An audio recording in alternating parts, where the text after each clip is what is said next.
Então, última mensagem hoje sobre perca total. Esse mês foi muito esquisito para nós. Na verdade foi chato demais, né?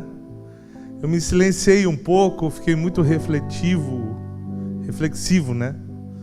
Nesses dias fiquei um pouco pensando a respeito de algumas coisas.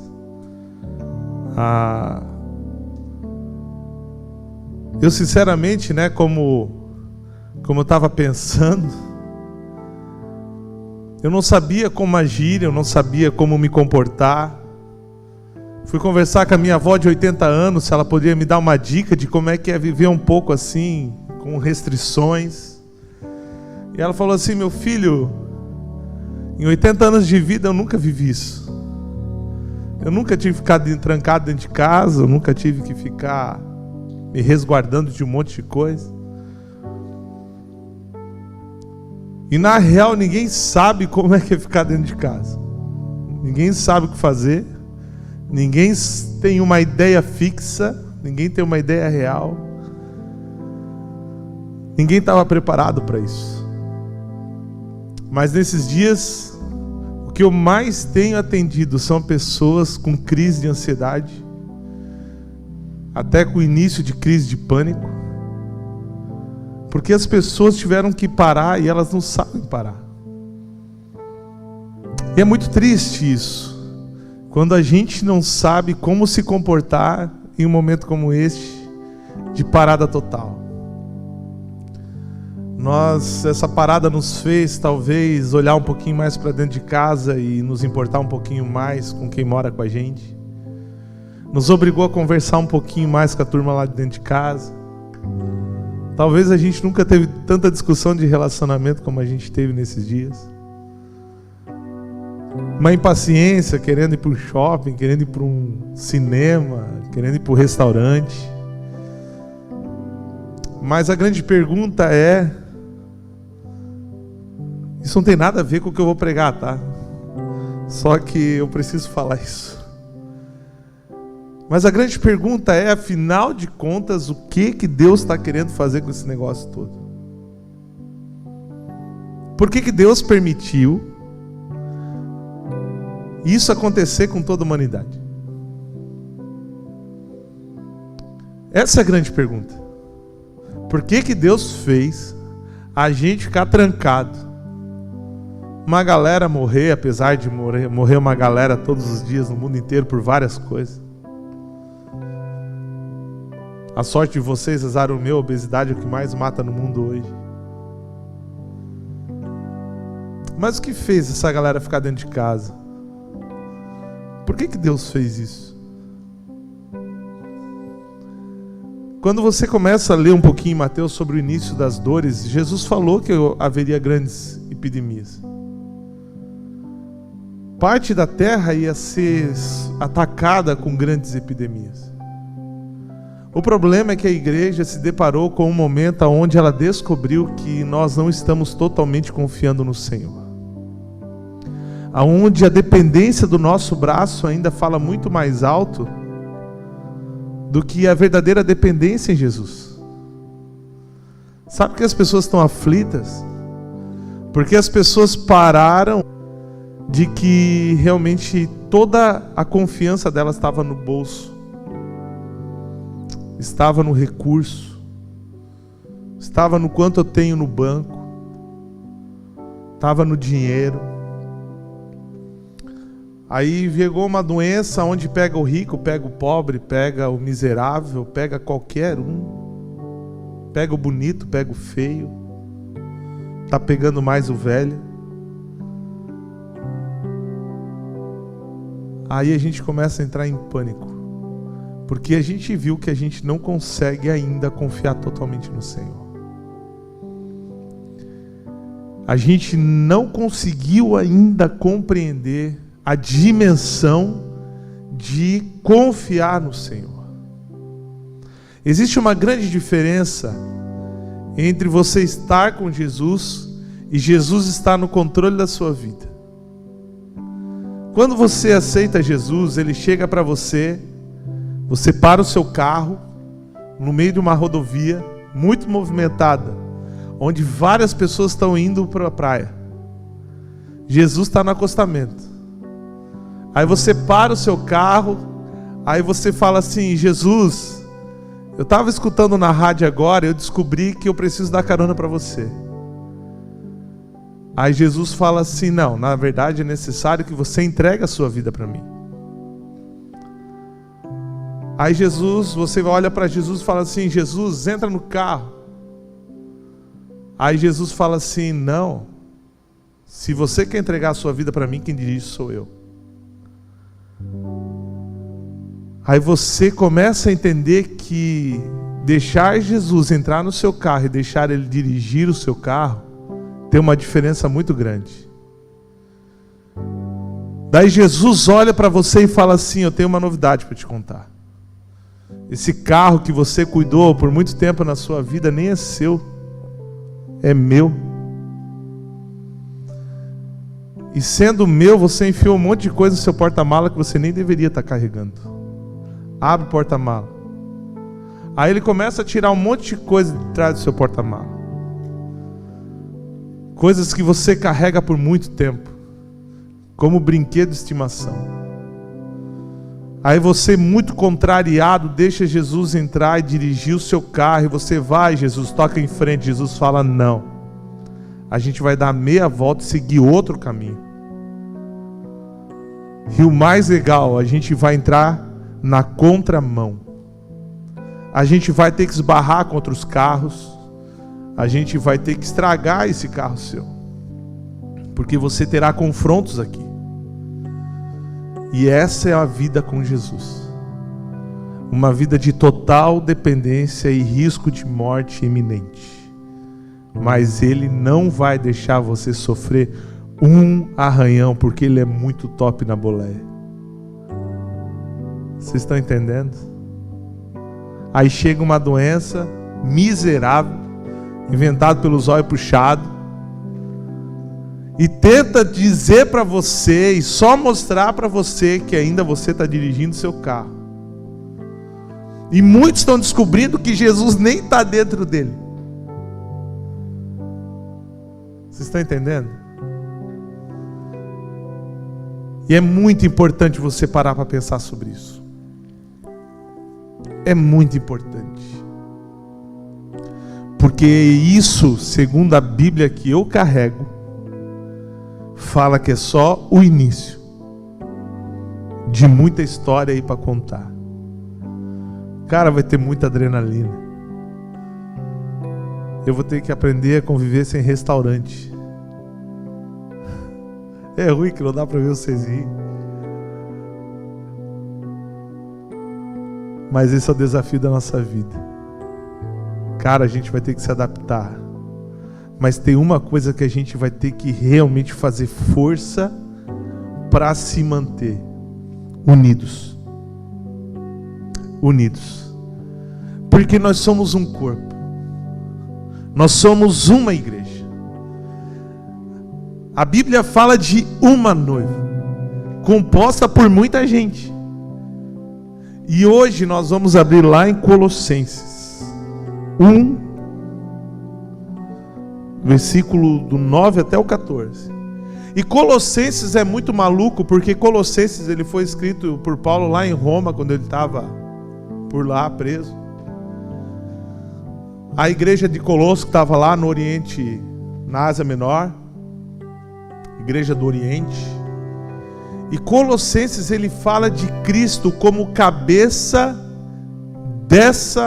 desse corpo, dessa noiva. Colossenses ele fala a respeito do Cristo. E aqui Colossenses, Paulo inicia falando algo muito interessante sobre perca total. O nosso tema hoje é vivendo como alguém perdoado. Até agora a gente falou como perdoar, como aturar a lambança dos outros. Aqueles caras que me ofenderam, aquelas pessoas que foram assim, ela foi ridícula comigo, que a gente tem que perdoar. A gente falou até agora sobre isso. Até agora a gente explanou muita coisa sobre perdão. Mas agora que eu fui perdoado, como é que eu vivo como alguém perdoado? E é muito interessante isso. Porque Paulo fala assim, Colossenses 1, versículo 9: por essa razão, desde o dia em que o ouvimos, não deixamos de orar por vocês e de pedir que sejam cheios do pleno conhecimento da vontade de Deus, com toda a sabedoria, entendimento espiritual. 10. E isso para que vocês vivam de maneira digna do Senhor, e em tudo possam agradá-lo, frutificando em toda boa obra, crescendo no conhecimento de Deus e sendo fortalecidos com todo o poder, de acordo com a força da sua glória, para que tenham toda a perseverança e paciência com alegria, dando graças ao Pai, que nos tornou dignos de participar da herança dos santos no reino da luz. Pois Ele nos resgatou do domínio das trevas e nos transportou para o reino do seu Filho amado, em quem temos a redenção, a saber, o perdão dos pecados. Se eu fosse fazer um resumo de tudo isso aqui, seria mais ou menos o 10 com o fim do 14.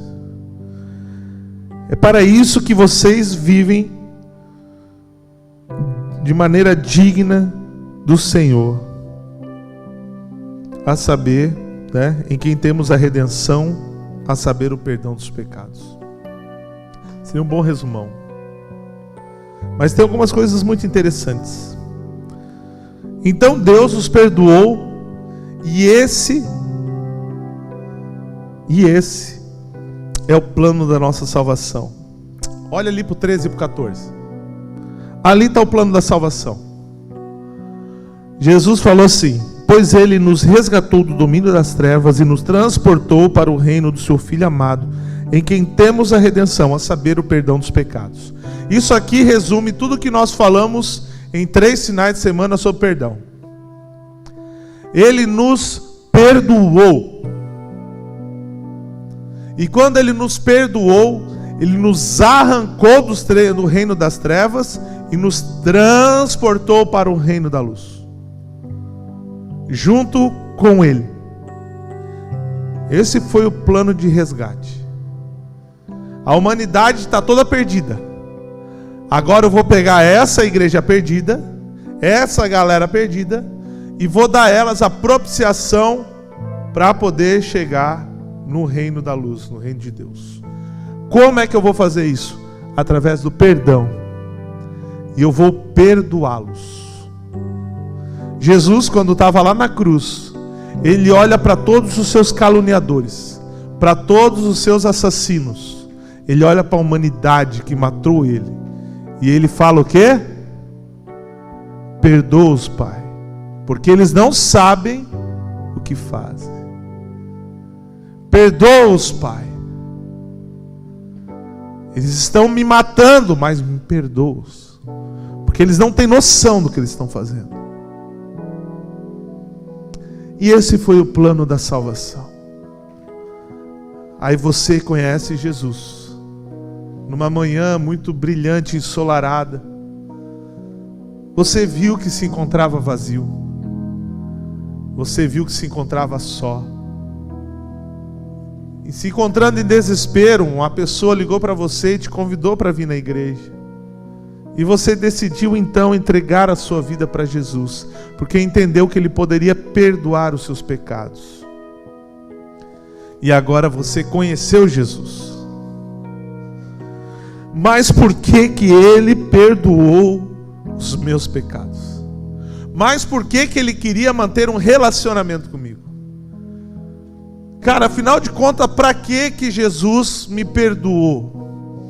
E essa é a chave para a gente poder entender o porquê que nós temos que ser perdoados. Tem gente que acha que a graça do perdão de Deus é só para você continuar pecando sem culpa. Cada vez que eu peco, eu dobro meu joelho e falo: Jesus me perdoa, Ele me perdoa, e eu estou habilitado para pecar de novo. E não é isso. Não tem nada a ver com isso. A graça não é uma condição pós-pecado. A graça é uma condição antes do pecado. Porque Deus perdoou você e derramou graça, agora você tem força para não pecar mais. Porque graça não é um elemento somente de purificação, ela é um elemento de fortificação.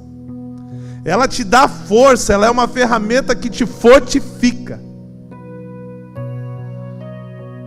Mas por que Jesus me perdoou? Versículo 9b. Vai ali no 9. Por que Jesus me perdoou? Para que sejamos cheios do pleno conhecimento da vontade de Deus, com toda a sabedoria e entendimento espiritual. Cara, você já parou para ler isso aqui com muito cuidado? Por que Jesus morreu por você? Por que Jesus veio ao mundo? Por que Jesus te perdoou? E por que Ele te fez filho? Para que você seja cheio do conhecimento da vontade de Deus, com toda a sabedoria e entendimento espiritual. Você tem noção do que é isso? Você tem noção do que nós acabamos de ler agora? Se você não tem noção, eu vou tentar te explicar. Jesus falou assim, ó: antes, os que vieram antes de mim, que viveram na terra antes do meu sacrifício na cruz, eles se relacionavam comigo de muito longe. Esporadicamente eu aparecia para eles. Esporadicamente eu tentava visitá-los, mas eles não podiam me receber. Era uma coisa meio distante, era uma coisa meio afastada, porque sobre o homem estava o jugo do pecado. Mas após o perdão e a reconciliação de Jesus, você se tornou a casa do Senhor. Você se tornou a habitação de Deus. Cara, sobre você habita o Espírito Santo de Deus. Cara, sobre você mora o Espírito de Deus. E nós temos o Espírito Santo dentro de nós, e a gente não fala com Ele. Ele está constantemente dentro dos nossos corações, e a gente não sabe os segredos dele. A gente não pergunta. Sabe o que você tem o seu melhor amigo do seu lado o tempo todo? Creio que para muitos agora está passando uma ideia que que chato que seria. Ver final de semana já é uma perturbação. Estou só vendo olhos assim pela máscara.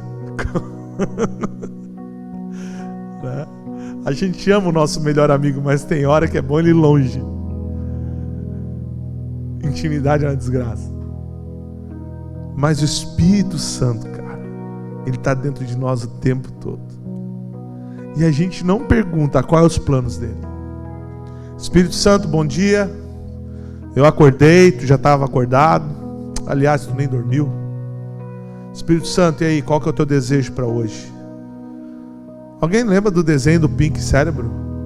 E um ratinho meio retardado e o outro assim bem metido, inteligente, cabeçudo. Aí o Pink perguntava pro cérebro: e aí, cérebro, bom dia, o que nós vamos fazer hoje? Daí o cabeção baixinho falava assim: vamos dominar o mundo. Aí chega pro Espírito Santo: e aí, Espírito Santo, o que nós vamos fazer hoje? Ele fala assim: vamos dominar o mundo. Cara, você não conversa com o Espírito Santo que habita dentro de você. Ele perdoou e Ele morreu por você, para que você pudesse ter um relacionamento diário, constante, segundo a segundo, tempo após tempo, com Ele. Você está vivendo uma manifestação que nem Moisés conseguiu viver. Uma dispensação que ninguém no Antigo Testamento conseguiu viver. Ninguém. Você não tem ideia do que você pode fazer hoje. E você pode desfrutar de toda a sabedoria e entendimento espiritual. Sabe o que é você experimentar de toda a sabedoria?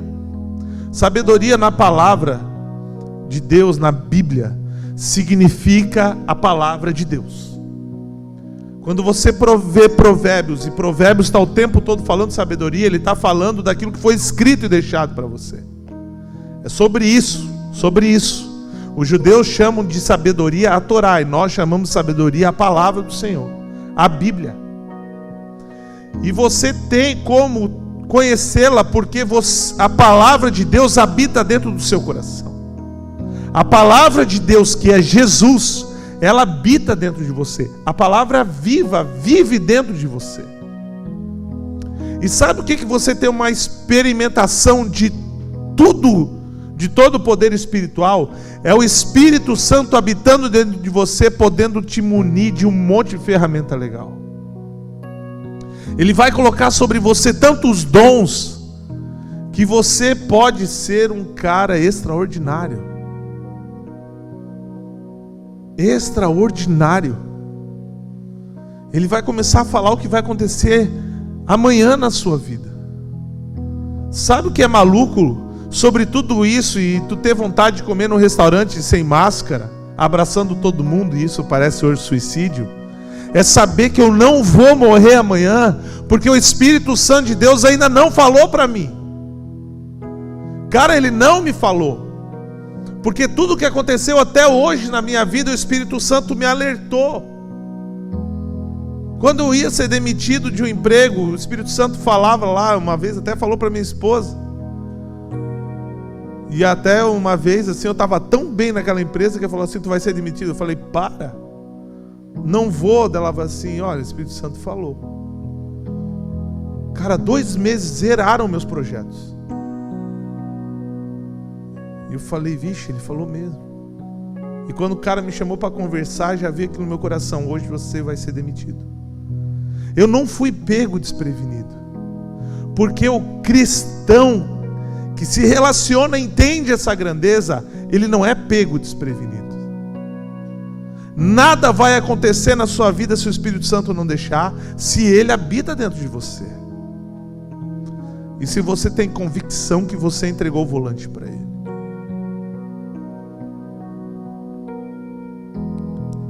Ele fez tudo isso porque ele precisava estar dentro do seu coração. E você precisa entender que todo conhecimento, que toda a Bíblia, que todo o poder que há no céu, sublime céu, habita dentro do seu coração. Cara, isso é extraordinário. Isso é extraordinário. Eu paro para pensar, eu estou falando para vocês e estou tentando imaginar, isso é muito grande.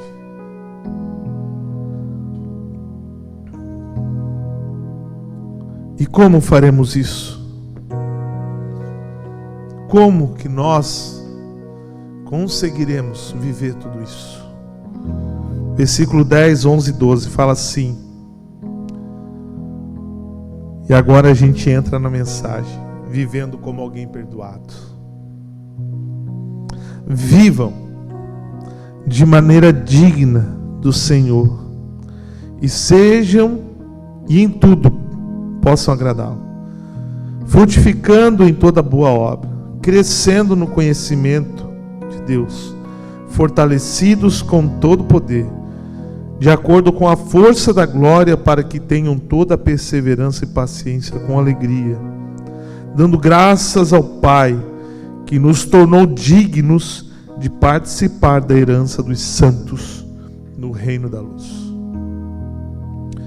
E aqui eu quero falar de 4 aspectos que fala do 10 até o 12. O primeiro aspecto: quem vive perdoado frutifica em toda boa obra.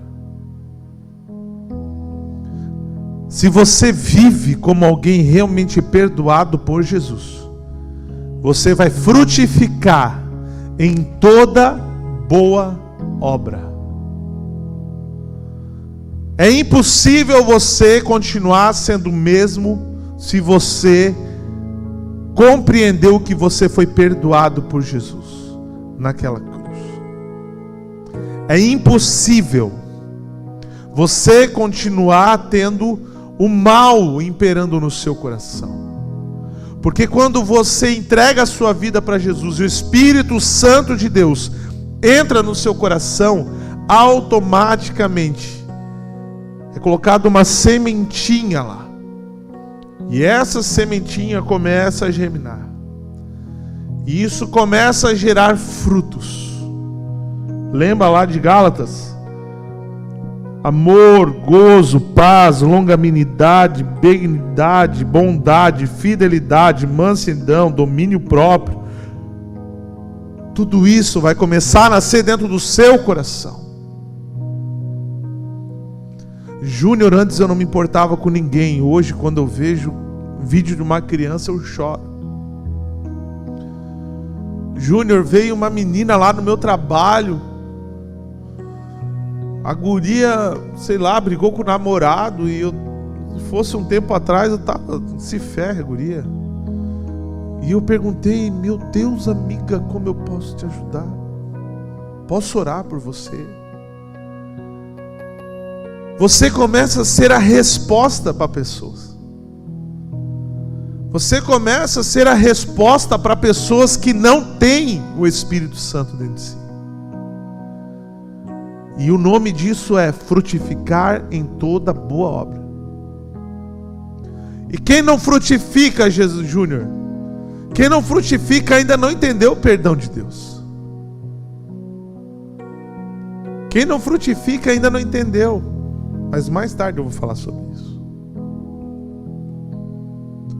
Quem vive perdoado, segundo aspecto, cresce no conhecimento de Deus. Sabe o que é crescer no conhecimento de Deus? Você vai começar a se interessar por coisas de Deus.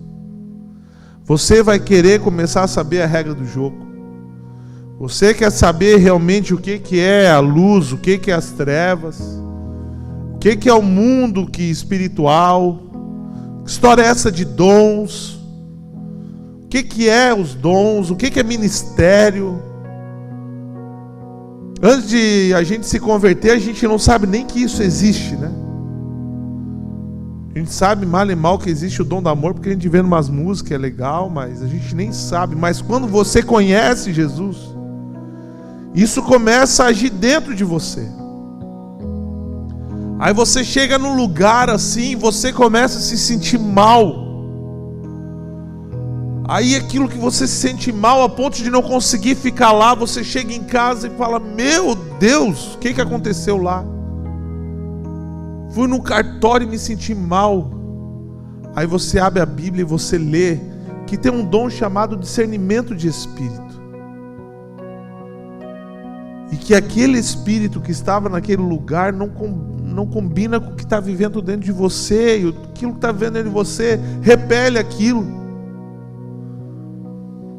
Aí antes você curtia um monte, agora eu sou de Cristo. O Espírito Santo está dentro de mim. E eu sem querer, eu fui e pequei. E eu contei uma mentira. E aquela mentira vai doer dentro de você. E você vai começar a descobrir que isso é conhecimento das coisas de Deus. Quem vive perdoado é fortalecido nesse poder. Sabe o que é fortalecido? Conheço uma galera que parece uma montanha russa. Faz uma força para ir para um retiro, assim, mas uma força. Aí chega na quinta-feira antes do retiro, tá igual na montanha russa, faz aquele tec, tec, tec. Aí chegou dentro do ônibus, faz tec. Consegui. Aí ali vive uma loucura. O retiro é uma adrenalina, é muito louco. Mas uma semana depois ele pega a ladeira abaixo, que ninguém freia esse cara. Aí ele começa a pedir para Deus mandar o próximo retiro. Aí começa o tec, tec, tec, tec. São gentes de alto e baixos, pessoas enfraquecidas. Não consegue ter força. Eu não consigo orar, não consigo ler a Bíblia. Eu não consigo falar com Jesus. Eu não consigo ir no culto, cara. Ir no GP, meu Deus. Sabe por que você se sente tão enfraquecido? Porque você não se sentiu perdoado ainda. E aqueles que vivem fortificados é aquele cara que não se preocupa mais com o pecado. Não é que ele não peca, mas ele sabe que isso só é acidente na vida dele. Ele não está mais preocupado agora em deixar de ir em festinha. Ele não está mais preocupado em não ir no rolê da empresa ou da universidade. Ele não está mais preocupado em... Porque sobre essas coisas está tudo certo, cara. Quem é perdoado e é fortificado, ele está preocupado qual é o propósito de Deus para a vida dele. Será que eu estou na faculdade certa? Será que era para mim estar no campo missionário? Será que eu estou casando com a pessoa certa? Será que essa pessoa vai me impulsionar, vai me segurar? Está preocupado com coisas eternas. Vocês estão me entendendo? Levanta a mão quem está me entendendo. Cara, é isso. Porque quem não se sentiu perdoado ainda, essa pessoa ela só sabe acordar e brigar contra a sua carne da hora que acorda até a hora que vai dormir. Não sabe como se desvencilhar, não sabe como deixar, não sabe. Passa o tempo todo, gasta o tempo que tem tentando fugir da sua carne. Não consegue perguntar para o Espírito Santo o que Ele quer fazer de você, porque todas as suas orações é dando uma bíblia de pecados que você viveu naquele dia. E isso te enfraquece, cara. Isso consome todas as tuas forças. Isso não te faz ser cristão. Porque se você está assim, fraco, é porque você está dando mais moral para a sua carne do que para o Espírito. Você está dando valor para coisas que não deveria. Não levanta a mão, fica na tua aí. Mas quantos, deixa eu fazer a pergunta certa. Quantos pensam assim, em pensamento, tentam falar com o Espírito Santo assim: Deus, fala comigo hoje no culto. Que o Senhor possa ministrar no meu coração lá. Que eu possa saber algumas coisas a respeito do que o Senhor quer para mim. Quanto tempo você perde fazendo ou gasta fazendo isso? E quanto tempo você gasta escolhendo a roupa que você vai vir? Quanto tempo você gasta olhando o outfit? Hã? Quanto tempo? Vendo se a cor do cabelo está combinando com a cor da meia.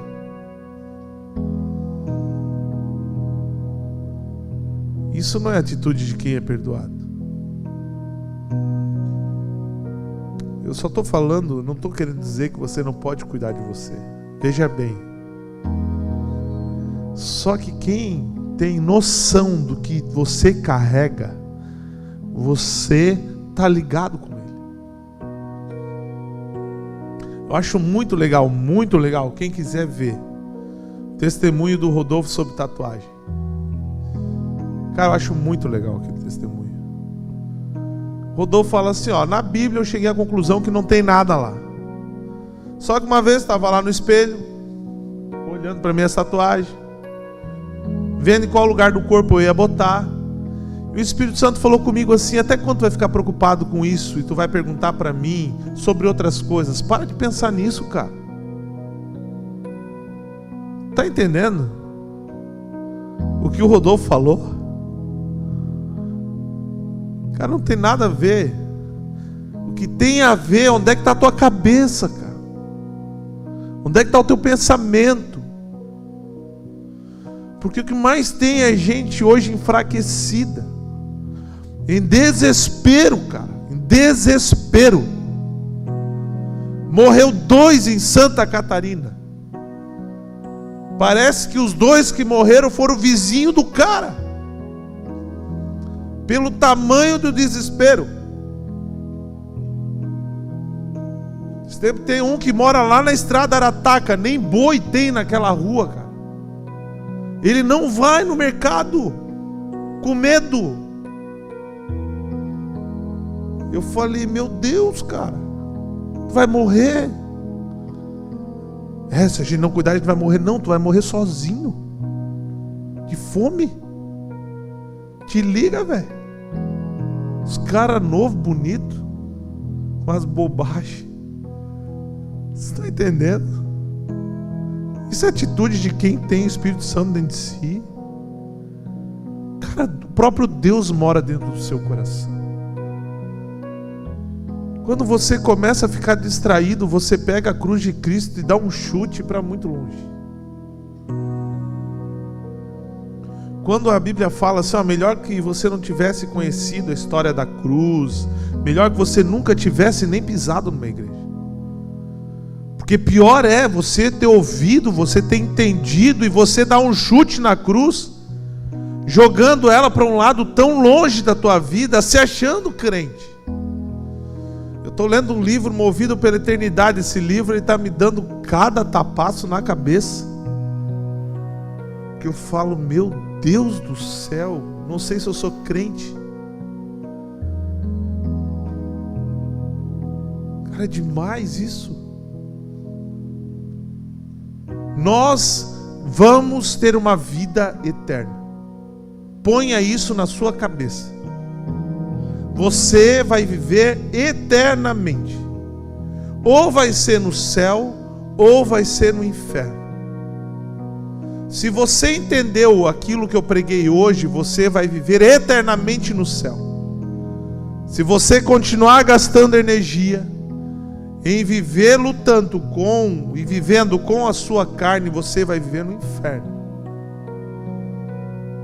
O período que nós estamos vivendo, não sei quem faz engenharia aqui, mas se você faz engenharia, você vai entender um pouquinho sobre derivada.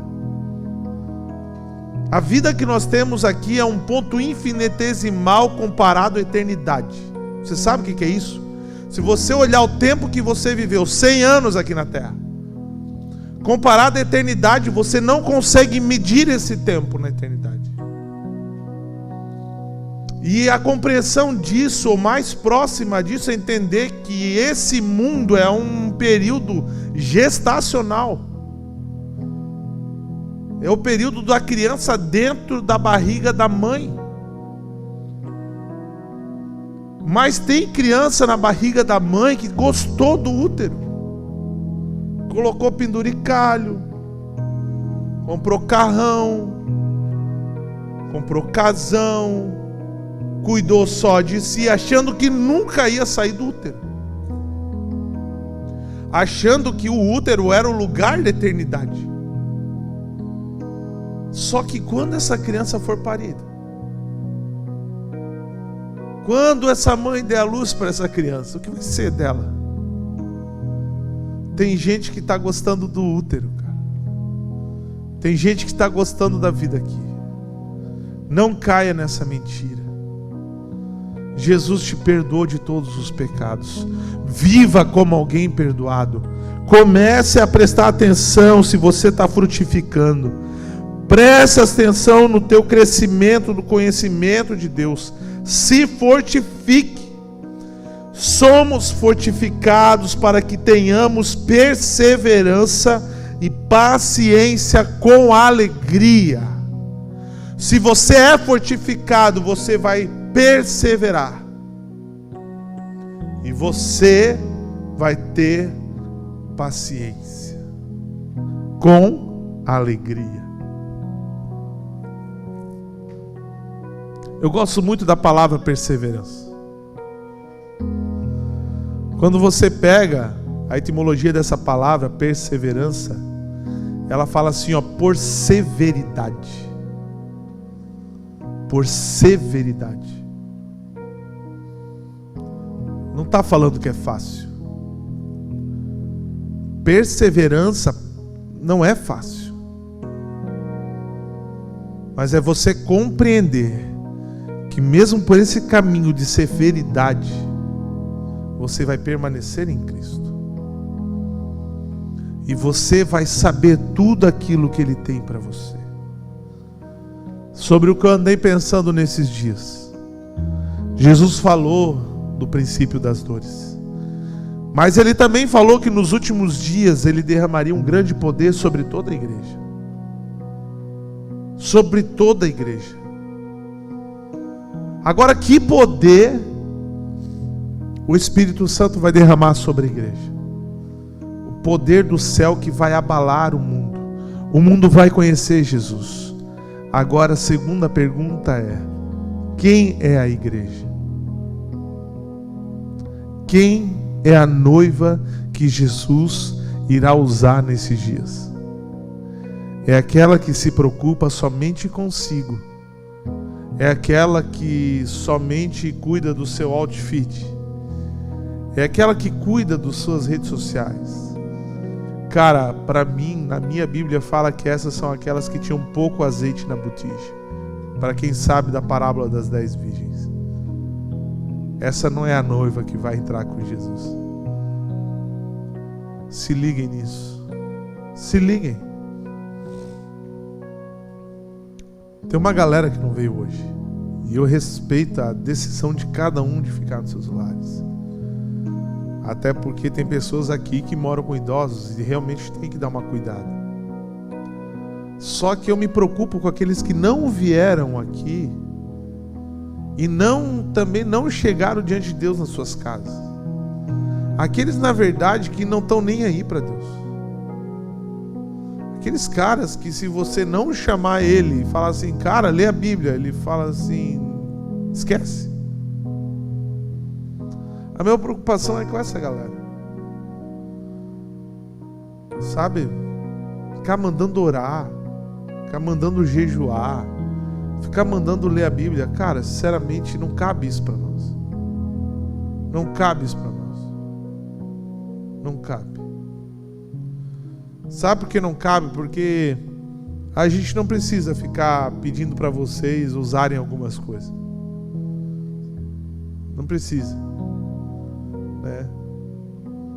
Vocês fazem um monte de coisa, mas o grau de priorização é de cada um. O grau de priorização na sua vida é de cada um. Se atente a isso.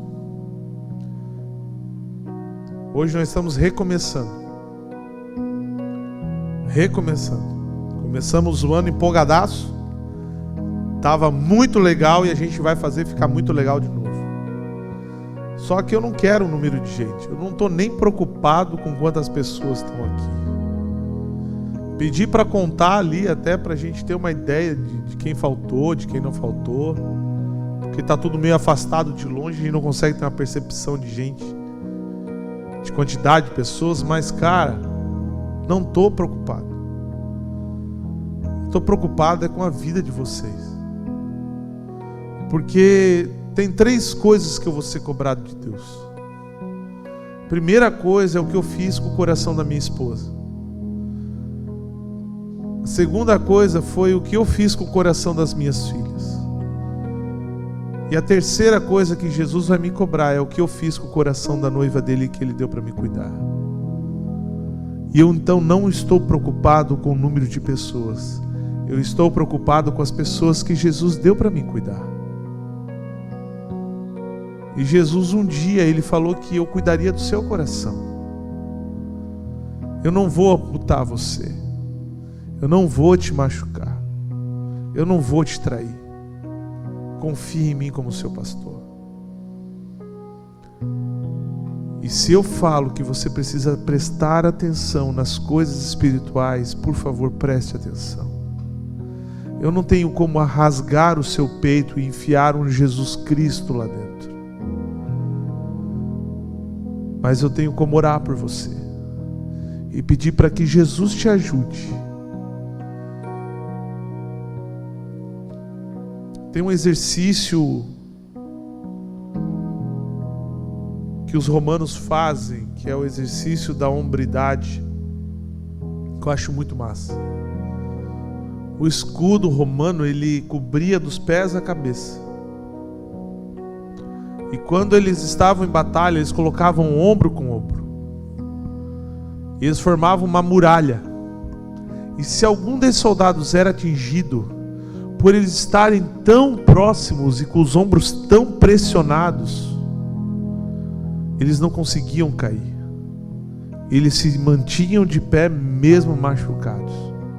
Sabe o que faz uma pessoa cair machucada? A distância entre um e outro. É isso que faz as pessoas caírem.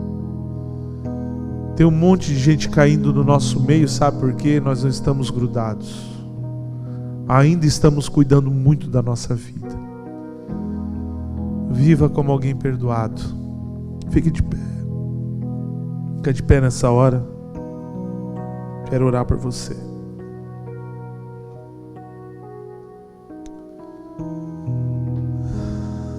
Eu não vou poder pedir para vocês virem aqui na frente, mas eu quero que você feche seus olhos aí.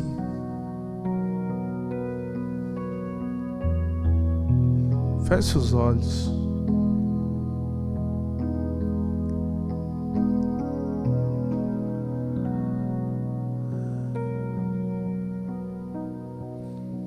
Oh Deus,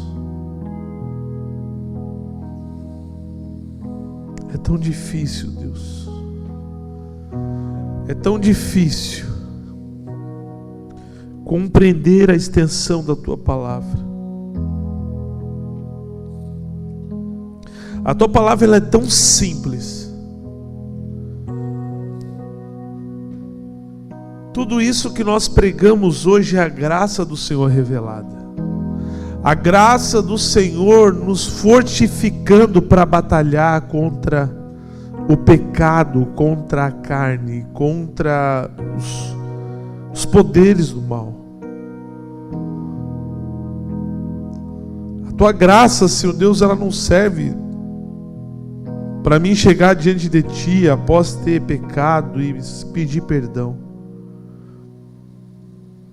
O Senhor vai nos perdoar se nós estivermos arrependidos.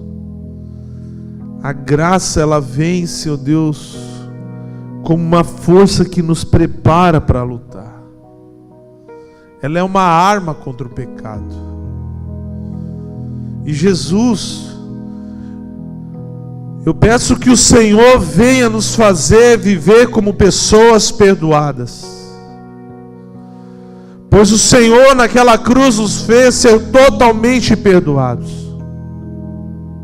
Reconciliados com Deus, reconciliados com Cristo, o Espírito Santo de Deus habitando dentro de nós, morando dentro de nós, como nós cantamos essa noite. Faz de mim, Senhor, faz de mim,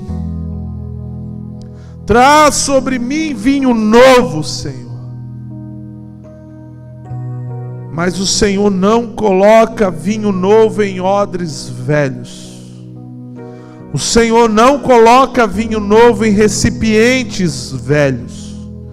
O Senhor faz tudo novo,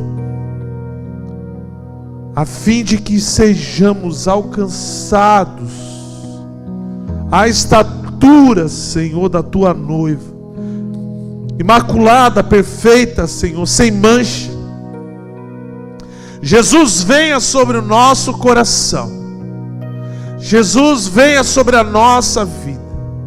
Derrama sobre nós, Senhor, a Tua vida. Habita dentro de nós, para que sejamos, Senhor, fortificados, para que possamos crescer em todo conhecimento, para que possamos frutificar. Jesus, Tu és o cabeça dessa noiva, e nós entendemos que toda a nossa vida está conectada no Senhor. Jesus, tira de nós as incertezas, tira de nós as dúvidas. Somos seres, Seu Deus, celestiais, vivendo num lugar terreno. Seres celestiais vivendo num lugar terreno. Um período, Senhor Deus, apenas de passagem, aonde iremos um dia, Senhor, ascender aos céus. E lá, Senhor Deus, seremos observados em um grande tribunal. Jesus, espia as nossas vidas, nos olha,